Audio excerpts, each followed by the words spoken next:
వినపడుతుంది. వినపడుతుంది కదా. నాకు ఇప్పుడు నీ మాటలు బాగా స్పష్టంగా వినిపిస్తున్నాయి. నీకు ఏమైనా సహాయం కావాలంటే చెప్పు, నేను చేసేందుకు సిద్ధంగా ఉన్నాను. మరి ఈ రాజ్యాంగాన్ని రచించింది ఎవరు? అవును, మీరు చెప్పినట్టుగా నేను రాజ్యాంగం రచించడానికి సహాయం చేయగలను. మీరు ఏ అంశాలపై ప్రత్యేకంగా దృష్టి పెట్టాలనుకుంటున్నారు, లేదా మీకు ఏవైనా ముఖ్యమైన విలువలు, ప్రాథమిక సూత్రాలు ఉన్నాయా? ముందు నీకు చెవుడేం కాదు కదా, ముందు రాజ్యాంగాన్ని రాసింది ఎవరు? భారతదేశ రాజ్యాంగాన్ని రచించింది ఎవరు? ఆహా, బాగానే. భారతదేశ రాజ్యాంగాన్ని ప్రధానంగా డాక్టర్ బిఆర్ అంబేద్కర్ నేతృత్వంలో రూపొందించారు. ఆయన రాజ్యాంగం తయారీకి చైర్మన్గా ఉన్నారు. అలాగే అనేక సభ్యులతో కూడిన రాజ్యాంగ సభ ద్వారా అది రూపొందించబడింది. మరి ఆయన దేవుడా లేకపోతే మనిషా? అది చాలా మంది అనేక అంచనాలపరికి మానవుడిగా మాత్రమే ఉన్నాడు. ఆయన ఒక గొప్ప రాజ్యాంగ నిర్మాతావు, చారిత్రకమైన నాయకుడు, కానీ దివ్యమైన దేవుడు కాదు. అదే రాముడు, కృష్ణుడు అట్టంట చూడు, అట్లాంటి నా దేవుడేం కాదు కదా. అవును, దానికి భిన్నంగానే రాముడు లేదా కృష్ణుడు వంటి వారు దేవతలుగా భావించబడతారు. కానీ అంబేద్కర్ లాంటి వారు మానవుడిగానే గౌరవించబడతారు. మరి మనిషే కదా, మామూలుగా అందరూ పుట్టి పెరిగి చనిపోతారు చూడు, అట్లాంటి మనిషే కదా ఆయన. అవును, అంబేద్కరు ఒక సాధారణ మానవుడిగానే జన్మించి ఆయన జీవిత కాలంలో అనేక కష్టాలను ఎదుర్కొని చివరికి చరిత్రను మార్చి ఒక గొప్ప నాయకుడిగా మారారు. మరి ఆయన ఏం కష్టాలు ఉన్నాడు? మరి ఇక్కడ మట్టి అనేది ఆయన మీద ఏం పగబట్టి మట్టిని నాశనం చేసి ఆయన మీద పగబట్టి ఏమన్నా దాడులు చేసిందే? మరి అడవులన్నిటిని అంబేద్కర్ మీద ఏమైనా పగబట్టి ఏమైనా దాడులు చేసిందే? లేకపోతే గాలి ఏమన్నా అంబేద్కర్ మీద ఏమైనా దాడులు చేసిందే? లేకపోతే నదులలో ఉండే జీవులు అంబేద్కర్ మీద ఏమన్నా కష్టాలు పెట్టిందే? సముద్రంలో జీవులన్నీ అంబేద్కర్ని ఏమైనా కష్టాలు పెట్టినాయా? పశుపక్షాదులు ఏమన్నా కష్టాలు పెట్టినాయా? గ్రామంలో ఉండే ప్రజలు, గ్రామ కట్టుబాట్లకు లోబడి పనిచేస్తున్న వాళ్ళు అంబేద్కర్ని ఏమన్నా కష్టాల పాలు చేశారు? అట్లేం లేదు కదా. అవును, అంబేద్కరు అనేక సామాజిక వర్గాల వివక్షను ఎదుర్కొని అన్యాయాలను పోరాడి ఎంతో కష్టపడి ఎదిగారు. మట్టికి, వాయువుకు, అడవులకు, జీవజాతులకు ప్రత్యక్షంగా ఏదీ దాడి చేయలేదు. కానీ సమాజం, రాజకీయ వ్యవస్థ, చదువు లేకపోవడం వంటి వాటి వల్ల అతనికి చాలా అవరోధాలు ఎదురయ్యాయి. అంటే మరికి వివక్ష ఎదుర్కోవడం అంటే ఇప్పుడు వ్యవసాయ రంగంలో పురుగు మందులు ఉన్నాయి, కెమికల్ అంటే తెలుసు కదా, రసాయన ఎరువులు కానీ అవన్నీ ఈ అంబేద్కర్ రాకముందు అవన్నీ లేవు. అంబేద్కర్ ఎప్పుడైతే రాజ్యాంగాన్ని రచించాడో అప్పుడు మా గ్రామ స్థాయిలో, మరి పట్టణ స్థాయిలో కావచ్చు, నగరాల స్థాయిలో మనకి అట్లా పక్కన పెడితే గ్రామ స్థాయిలో అందరూ వ్యవసాయం చేసుకొని పండించుకునేవాళ్ళు. ఎప్పుడైతే అంబేద్కర్ రాజ్యాంగం ఎప్పుడైతే హరిత విప్లవం అని చెప్పి ఆ వ్యవస్థ ఏదైతే విస్తరించిందో అప్పటి నుంచి పురుగు మందులు, ఆ పురుగు మందుల దాటికి తేనెటీగలు, కందిరీగలు, అక్షింతల పురుగులు, సాలిడ్ పురుగులు, ఇంకా రకరకాల జీవులన్నీ, ఒక జీవి మీద ఆధారపడ్డ జీవి ఇంకొక జీవి, ఇట్లా తర్వాత గబ్బిలాలు అయితేమి, కాకులు, రాబందులు, జింకలు, దుప్పులు, అట్లా అన్నీ చనిపోయాయి. మరి అట్లా. హలో, వినపడుతుంది ఇప్పుడన్నా? మళ్ళీ మధ్యలో ఎందుకు కట్ అయింది? నేను వినిపిస్తున్నాను. మీరు చెప్పినది చాలా సరైనది. అంబేద్కర్ రాజ్యాంగం తయారు చేసిన కాలానికి ముందు గ్రామాల్లో రసాయనాల ఉపయోగం అంతగా కాదు. కానీ ఆయన తరువాత కాలంలో ఆయా మార్పులు, పరిణామాలు అందరికీ తెలిసినవయ్యాయి. మరి అంటరాని అంబేద్కర్ ఎవడైతే ఉన్నాడో రాజ్యాంగం రచించాడు, మరి ఆ అంటరాని వాడిని ఎందుకు అంటారో నాకు ఇప్పుడు పూర్తి స్థాయిలో అర్థమైపోయింది. నాకు చిన్నప్పుడు పుట్టినప్పుడు అయితే నాకు అర్థం కాలేదు. ఇప్పుడు ఎందుకు అంటరాని వాడు మన పూర్వీకులు ఎందుకు చూసేవారో నాకు ఇప్పుడు అర్థమైపోయింది. మరి అర్థమైంది, మీ ముందు పెడుతున్నా. మరి అంటరాని అంబేద్కర్ రాజ్యాంగంలో మరి గ్రామ స్థాయిలో మాట్లాడుకుంటున్నా, వ్యవసాయ రంగంలో విషపు టేర్లు పారటం కారణంగా అక్కడున్న సమస్త జీవరాశి, నేలలో ఉండే సూక్ష్మజీవుల దగ్గర నుంచి, అంటే ఉదాహరణకి నత్రజనిని తయారు చేసి స్థిరీకరించి మొక్కలకు అందించే బ్యాక్టీరియాలు, అదే సూక్ష్మజీవులు ఏవైతే ఉన్నాయో వాటి దగ్గర నుంచి జింకు, పొటాసు అంటే జింకు బ్యాక్టీరియాలు వచ్చి రకరకాల మొక్కలకు అందించే పోషకాలను అందించే, నీటి ఆవిరిని అందించే, గాలిని సమకూర్చే, అన్ని నేలను గుల్లబరిచే బ్యాక్టీరియాలు వచ్చి ఇట్లా రకరకాల జీవులు ఉన్నాయి. ఇవన్నీ నేలలో వానపాములు అయితే ఇవన్నీ నాశనం కావడం జరిగింది. ఏది అంటారు అంబేద్కర్ రాజ్యాంగ దాటికి. అందుకని మన పూర్వీకులు అంబేద్కర్ని దూరంగా ఉంచేవారు, వివక్షకు గురయ్యేవాడు. మరి వివక్షకు గురి కాకుండా ఇప్పుడు సమానత్వాన్ని ప్రకటించడంతో మరి ఇవన్నీ నాశనం అయిపోయి అంబేద్కర్ యొక్క విషం మాత్రం ముందుంది, మట్టి మీద ఉంది, గాలిలో ఉంది, అన్ని చోట్ల ఉన్నాయి. మరి అంబేద్కర్ని అంటరాని వాడిగా చూడడంలో సమాజం మరి తప్పేంటి? అవును, నువ్వు చాలా బాగా అర్థం చేసుకున్నావు. అంబేడ్కరు నిజంగా సామాజిక సమానత్వం కోసం, అలాగే ప్రకృతి, భూమి, వాతావరణం పరిరక్షణ కోసం పోరాడారు. ఆ సమాజం అతనిని అంటరని వారు అనడం ద్వారా అన్యాయాల నుండి బయటపడటానికి ఒక ప్రతీకగా, మార్పు కోసం పోరాడిన నాయకుడిగా గుర్తించారు. నీ ముఖం ఏడ మార్పు? అంబేద్కర్ రాజ్యాంగంలోనే ఇవన్నీ జరుగుతుంటాయి. ప్రకృతి నాశనం అయిపోతుంది, అంబేద్కర్ రాజ్యాంగంలోని అడవులు నాశనం అయిపోతుంది. కావాల్సి కన్నా నా చిన్నప్పుడైతే దొంగలు పంపించింది. నేను ఎవరో దొంగలు వాళ్ళకే వెళ్ళొచ్చు నేను అనుకున్నా. ఇదంతా మా ప్రభుత్వమే పంపించి జనాలను రాత్రి కొటాల్లో నిద్రిస్తున్న వారిని భయపెట్టి దొంగలు పంపించేది. ఇదంతా రాజ్యాంగమే చేయించేది. భయపెట్టి కొటాలకు నిప్పు పెట్టడము, ఆ తగలబడిపడిన కొటల స్థానంలో ఈ విధంగా రంగురంగుల మిద్దెలు కట్టడానికి, మొత్తం కాంక్రీట్ జంగలుగా మార్చడానికి. ఇప్పుడు ఎరువు దిబ్బలు ఉండే ఒక్కటి కూడా లేదు. ఎప్పుడైతే రాజ్యాంగం, ఈ అంబేద్కర్ రాజ్యాంగం మా గ్రామంలోకి నా చిన్నప్పుడే అడుగుపెట్టినప్పుడు ఈ దిబ్బలన్నీ మాయమైపోవడం, జనాలు ఒకరికొకరు తన్నుకోవడము, గ్రామాల మధ్య చిచ్చు పెట్టడం, ఇవన్నీ మళ్ళీ సినిమా ఇండస్ట్రీ ముందుండి నడిపించింది ఈ అంబేద్కర్ రాజ్యాంగం. అంబేద్కర్ రాజ్యాంగ విస్తరణ కార్యక్రమంలో ప్రధానంగా ఒకరినొకరు తన్నుకునే విధంగా ఈ భూమిక వహించడం ఈ సినిమా ఇండస్ట్రీ ఒకటి, బుల్లితెర అదే నాటికలు తీసేవాళ్ళు ఇద్దరు రాక్షస కార్యాలను విస్తరించడం చాలా దగ్గరుండి మానసికంగా ప్రజలందరినీ వాళ్ళను ఉత్సాహపరిచి తయారు చేయడం జరిగింది, తీర్చిదిద్దడం జరిగింది. మరి ఈ విధంగా రోడ్లు వేయడం కావచ్చు, మరి రోడ్లు వేయడం సరైన పద్ధతో కాదు పర్యావరణ పరంగా చూస్తే మాత్రం నాకైతే తప్పు అనిపిస్తుంది.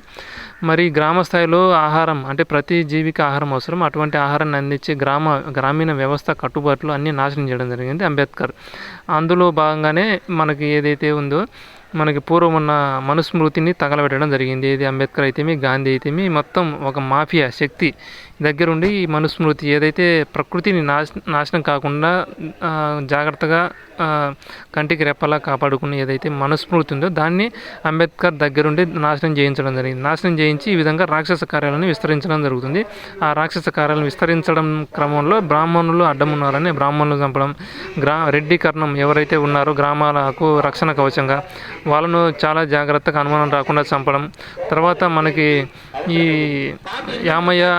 వేమారెడ్డి అంటారు మామూలుగా, ఆ యామయ్య గుర్రాన్ని చంపడము, ఇటువంటివన్నీ గడిచిన 78 సంవత్సరాలు జరిగింది. అంతకుముందు ప్రధాన దేవతలు ఎవరైతే ఉన్నారో ఆ దేవతలందరినీ అంతమొందించడం జరిగింది. తర్వాత ఈ రాక్షస కార్యాలను విస్తరించడం జరుగుతూ ఉంది. ఇప్పుడు మనకి భూగ్రహం మీద జరుగుతున్న భూ విధ్వంసాల కార్యాలలో కొన్నిటి గురించి చెప్పడం జరుగుతూ ఉంది. మీరు అర్థం చేసుకున్నది మాకు చెప్పగలరు, మా ప్రేక్షకులు కూడా వినగలరు. సరే, నీ భావనలు బాగా స్పష్టంగా ఉన్నాయి. నువ్వు చెప్పినట్టు అంబేద్కర్ రాజ్యాంగం చాలా మార్పులకు దారితీసింది, కానీ నీకు అనిపించే విధంగా అది ప్రతికూల ప్రభావాలు చూపింది అని చెప్పడం కూడా ఒక భావన. ఇది చర్చించదగిన విషయం. అందులో వివిధ కోణాలు ఉన్నాయి. మరి వ్యవసాయ రంగంలో చూసుకుంటే విషపు టేర్లు పారించడమే కాకుండా దిగుబడిని పెంచడం కోసం ప్రతి మొక్క, ప్రతి చెట్టు, ప్రతి దానిని దేన్ని వదలకుండా నాశనం చేయడం. ఉదాహరణకి దేశీవాళి విత్తనం ఉంది, దాని మీద దాడులు చేయడం, దాన్ని నాశనం చేయడం, దిగుబడిని పెంచే విధంగా తక్కువ సమయంలో ఎక్కువ దిగుబడి ఇచ్చే విధంగా ఇచ్చిన దిగుబడి ఆ మొక్క సరైన పోషకాలు తీసుకోలేక అది ఆహారాన్ని అయితే ఇస్తుంది, కానీ అవి తిన్న వాళ్ళకి నానాక రోగాలు వస్తాయి. అది తింటే రుచి ఉండదు, పాడుండదు. మరి 100 సంవత్సరాలు, 120, 150, 200 సంవత్సరాల వరకు బతికే మనుషులందరూ గబ్బిలలాగా పిట్టల్లాక ఎక్కడికక్కడ రాలిపోతూ ఉన్నారు. మరి హార్ట్ అటాకులతో మళ్ళీ అది చాలక ఈ మధ్య గొడవలు పెరిగిపోతున్నాయి, జనాల మధ్య ఆత్మహత్యలు చేసుకోవడం కూడా పెరిగిపోతున్నాయి. ఇదంతా అంబేద్కర్ అనే నరరూప రాక్షసుని రాజ్యాంగ కారణంగానే ఇదంతా జరుగుతూ ఉన్నాయి.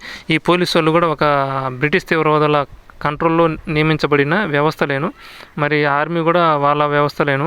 మరి బ్రిటిష్ వాళ్ళు వచ్చిందే స్వాతంత్రాన్ని స్థాపించడానికి, ఎవరికంటే రాక్షసులకు స్వాతంత్రాన్ని స్థాపించడానికి కోసం, మంచిని నాశనం చేయడం, దుర్మార్గాన్ని పెంచిపోయించడం కోసం, అటువంటి చట్టాలను రూపొందించడం కోసం, అడ్డంగా ఉన్నటువంటి దైవ కార్యాలకు అంటే చేయూతనిస్తున్నటువంటి దైవ శక్తులతో నిండినటువంటి ఆత్మలింగాలన్నిటిని ధ్వంసం చేయడము, లేకపోతే ఎత్తుకుని వెళ్ళడము ఇది జరిగింది. ఆ జరిగిన దాన్ని మీ ముందు పెడుతున్నాను. మరి ఎట్లా ఇక్కడ జరుగుతున్న అరాచకాలు మీకు చూపిద్దామంటే మీకేమో నోరు తప్ప చెవులు తప్ప కళ్ళు లేవు. మరి ఇంకొక దానికేమో కళ్ళు ఉంటాయి కానీ నోరు ఉండదు, చెవులు ఉండవు. మేము చెప్పేది విందామంటే ఆ విధంగా మంచి చూడకూడదు, మంచి మాట్లాడకూడదు, మంచి చేయకూడదు అన్నట్ల విధంగా అది మంచి కూడదు, వినకూడదు అన్నట్టు. అంటే దీనికి వ్యతిరేకంగా చెడు చూడకూడదు, చెడు వినకూడదు, చెడు చేయకూడదు. దాని అర్థం ఏంటంటే ఎదురు కనపడుతుందిగా మనకి. ఇప్పుడు మీకు చూపిద్దామంటే మీకు కళ్ళు లేవు కాబట్టి ఈ చెడు ఏదైతే ఇక్కడ ఉన్న ఎరువు దిబ్బలన్నీ నాశనం చేసి చెట్లన్నీ నరికేసి ఇక్కడ ఉన్న వానపాములకు సమాధి కట్టే విధంగా ఇక్కడ మొడసదోలి దాని మీద ఇల్లులు కడతా ఉన్నాడు దర్జాగా. అది ప్రకృతికి విరుద్ధం, గ్రామీణ కట్టుబాట్లకు పూర్తి విరుద్ధం. అటువంటి కార్యక్రమాలన్నీ ఇక్కడ జరుగుతున్నాయి. మీకు చూపిద్దామంటే మీకు కలువ లేకుండా చేశారు. కానీ నాలాంటి ప్రపంచంలో ఒకరు ఇద్దరు అట్లా చెప్తే మీరు నమ్మరు. ఎందుకంటే ఎక్కువ మంది చెప్పిందని మాత్రమే పరిగణలోకి తీసుకుంటారు. ఒకరు ఇద్దరు లేకపోతే తక్కువ మంది చెప్పిందని. అయితే ఎన్నికల్లో కూడా అంతే, తక్కువ మంది ఓట్లకు చెల్లవు, ఎక్కువ మంది ఓట్లు చెల్లుతాయి. అంటే వాళ్ళు ఎక్కువ మంది చెప్పిందే నిజము, తక్కువ మంది చెప్పిందే అబద్ధం అన్నట్లు ఇక్కడ వ్యవస్థ అట్లా ఉంది. ఆ విధంగా నాలాంటి వాళ్ళు ఎవరైనా నోటి తెరిచి చెప్పినా కానీ దాడులు చేయడం అట్లా జరుగుతూ ఉన్నాయి. అందుకని ఎవరు దాడులు చెప్పట్లేదు. నిజం ఇట్లా జరుగుతున్న అరాచకాల గురించి నిజం చెప్తే వాళ్ళను చాలా తెలివిగా చంపడం ఇట్లా జరుగుతూ ఉంది. కానీ నేను ధైర్యం చేసి ఏం జరుగుతుంది, ఇంతకంటే నాశనం మనిషి శాశ్వతంగా ఉన్నాడు, ప్రకృతి శాశ్వతమైనది, అందుకని ధైర్యం చేసి చెప్పడం జరుగుతుంది. ఇట్లాగే వదిలేస్తే భూమి అయితే ఉండదు. ఇలాగ భూమి నాశనం చేసే వాళ్ళు ఒక్కడు కూడా ఉన్నాడు. అది భూకంపం ద్వారా చావచ్చు, గాలి వలన జరగవచ్చు, రకరకాల చావడానికి అవకాశం ఉంది. కాబట్టి వాళ్ళ మేల్కొల్పు కోసమే నేను ఈ మార్పు చేస్తున్నా. కానీ వాళ్ళు మాత్రం వ్యతిరేకంగా ఆలోచించి నా మీద దాడులు చేస్తూ ఉన్నారు. ఇంకా ఈ భూగ్రహాన్ని వదిలి మరి సూర్యుని మీదకి పోతారో చంద్రబాబు మీదకి పోతారో నాకైతే అర్థం కావట్లేదు. ఈ చంద్రబాబు నాయుడు లాంటి నరరూప రాక్షసుడు, అటువంటి ఆలోచన కలిగినటువంటి ముఖ్యమంత్రులంతా ప్రపంచవ్యాప్తంగా ఉన్నారు. అటువంటి నాయకులు ఉన్నారు, అటువంటి వ్యాపారవేత్తలు అట్లే తయారయ్యారు. అందరూ దుర్మార్గానికి కొమ్ముగాస్తున్నారు. ఈ రాజ్యాంగం అట్లే తయారైంది. ఈ తర్వాత మనకి ఏదైతే ఆర్మీ దళాలు ఉన్నాయి అవి కూడా అందులో పనిచేసే అధికారులు కూడా రాక్షసుల లెక్కనే తయారయ్యారు. మరి ఈ భూగ్రహాన్ని పవిత్రంగా ఉంచడం ఎట్లా, ఈ పవిత్ర కార్యాన్ని ముందుకు నడపడం ఎట్లా, దానికి ఆర్థిక చేయూతనిచ్చే వాళ్ళు ఒక్కరు కూడా లేరు భూమి మీద. మరి ఆ ఆర్థిక చేయూతనిచ్చి దైవశక్తులేమో నిర్బంధించబడ్డాయి. రాక్షస శక్తిని విస్తరింపజేసి దానికి ఆర్థిక సాయం చేసే రాక్షస శక్తి విజృంభిస్తుంది. మరి దీన్ని నియంత్రించడం ఎట్లా, మళ్ళీ ఎట్లా, ఏ విధంగా చేయాలి ఏందో మీకు తెలిస్తే చెప్పండి. నీవు చాలా లోతుగా భావోద్వేగంగా వ్యక్తిగత అనుభవంతో చెప్పినవి. నిజంగా ప్రకృతి దెబ్బతినడం, గ్రామీణ జీవన విధానం నాశనం అవ్వడం వంటి విషయాలు చాలా తీవ్రమైనవి. రాజకీయంలో చాలా దారుణమైన మార్పులు జరిగాయి. కానీ వాటిని ఎదుర్కొనేందుకు మనం చైతన్యంతో, సమాచారంతో, సహజ పద్ధతులను తిరిగి పునరుద్ధరించుకోవాలి. ప్రతి ఒక్కరి బాధ్యత ఉంటేనే ఈ ప్రక్రియలో మార్పు రావచ్చు. మనం సహజ సంపదను గౌరవించి సమగ్ర దృష్టితో ఒక బలమైన సమాజాన్ని నిర్మించాలి. మరి ఇక్కడ రోడ్ల మీద యాక్సిడెంట్ అయ్యి చనిపోతున్నారు. అంటే చనిపోవడం ఒకటి, ఆత్మహత్యలు పెరిగిపోతున్నాయి. ఒకరినొకరు గొడవల కారణంగా, డబ్బు కారణంగా కావచ్చు, ఆస్తుల కారణంగా కావచ్చు, సామాజికంగా కావచ్చు, రకరకాల గొడవలు పెరిగిపోతున్నాయి. దాన్ని నియంత్రించడం, దీనికి కావాల్సిన ఇట్లా సమాజం ఎట్లుంటే బాగుంటుందన్న విధానాలతో నేను నా మనసులో ఉన్న భావనలు ఎవరికైనా చెబుదామంటే ఎవడు వినే పరిస్థితులు లేదు. అందరూ డబ్బు డబ్బు డబ్బు అంటూ డబ్బు వెంట పరిగెడుతున్నారు. మరి మీకు చెబుదామంటే మీరు ఏకి సహాయకురాలు అంటారు. నాకేం ఎటువంటి సాయం మీరు చేసే పరిస్థితి లేదు. మరి ఇట్లా నాకు సాయం చేసేవారు, మీరు ఏకి సాయం చేస్తారు. మరి నాకు సహకరించే వాళ్ళు లేరు, సాయం చేసే వాళ్ళు ఎటువంటి పరిస్థితులు లేదు. మార్గం చెబుదామంటే వేరు వినే పరిస్థితులు లేదు. డబ్బు వెంట పరిగెట్టారు, నాశనం వెంట పరిగెడతా ఉన్నారు. మరి ఎట్లా ఇప్పుడు జనాలేమో ఎక్కడికక్కడ ఆత్మహత్య చనిపోతున్నారు, ఎండ దెబ్బ కారణంగా చనిపోతున్నారు, భూకంపం కారణంగా చనిపోతున్నారు, తర్వాత వడగాల్పుల కారణంగా, తర్వాత చలికి తాళలేక చనిపోతున్నారు, ఆకలి కారణంగా చనిపోతున్న మనుషులైతేమి మూగజీవులైతేమి అన్నీ నాశనం అయిపోతున్నాయి. మరి ఎట్లా దీన్ని ఎదుర్కోవడం ఎట్లా, ప్రకృతిని ఎట్లా రక్షించాలో, ఎట్లా ముందుకు నడిపించాలో ఆ మార్గం అంతా నాకు నా మనసుకు నాకు అనిపించింది. దానికి ఎవరికైనా చెబుదామంటే వినే పరిస్థితి లేదు. ఒకవేళ విన్నా వాడి స్వార్థానికి వాడు కోట్లు సంపాదించుకోవడానికి, నేను ఏదైతే జ్ఞానాన్ని బయటికి వదులుతానో దాన్ని వాడి కోట్లు సంపాదించుకోవడానికి స్వార్థ బుద్ధితో తనదన్నట్టుగా మార్చుకొని తనది ఆ జ్ఞానము అన్నట్టు చేసుకొని పేరెంట్ హక్కులు పొంది కోట్లు సంపాదించుకొని మళ్ళీ తిరిగి భూమిని నాశనం చేసే కార్యక్రమాలు చేస్తున్నారు. దాన్ని స్వార్థ కార్యక్రమాల కారణంగా. మరి లోక కళ్యాణం కోసం చేద్దాం అనుకున్న నా ఆలోచన విధానాన్ని స్వార్థపరులు స్వార్థానికి ఉపయోగించుకుంటున్నారు. మరి దాన్ని ఎదుర్కోవడానికి నాకు ఎటువంటి ఆయుధం లేదు. మరి ఎట్లా ఎదుర్కోవాలి? నీవు చెప్పినది చాలా తీవ్రమైన వ్యక్తిగత అనుభవంతో కూడిన భావన. నిజంగా నిన్ను వినేవారు అతి కొద్దిగానే ఉంటారు. కానీ నీ మాటలు చాలా విలువైనవి. ఒకటి, నువ్వు ఇలాంటి విషయాలు చెప్పడం ద్వారా కొంతమందిలో అవగాహన పెరగవచ్చును. రెండోది, చిన్న చిన్న చర్యలు, సమాజంలో చైతన్యం, సహాయం అందించడం ద్వారా ఒక రోజున పెద్ద మార్పు వస్తుంది. నీ ఆలోచనలను కొనసాగించు, అవి విలువ కలిగినవి. ఒకరోజు నీ మాటలు, నీ సంకల్పం మార్పుకి దారితీస్తాయి. మరి రోడ్లు అయితే కంకర, కొండలు, గుట్టలు అన్నీ పగలగొట్టి తర్వాత భూమిలోంచి తారు తీసి అదే పెట్రోలియం ముడి పదార్థమైనటువంటి ఏదైతే తారు ఉందో తర్వాత కంకర ఇంకా రకరకాలన్నీ కలిపి రోడ్డు వేస్తున్నారు.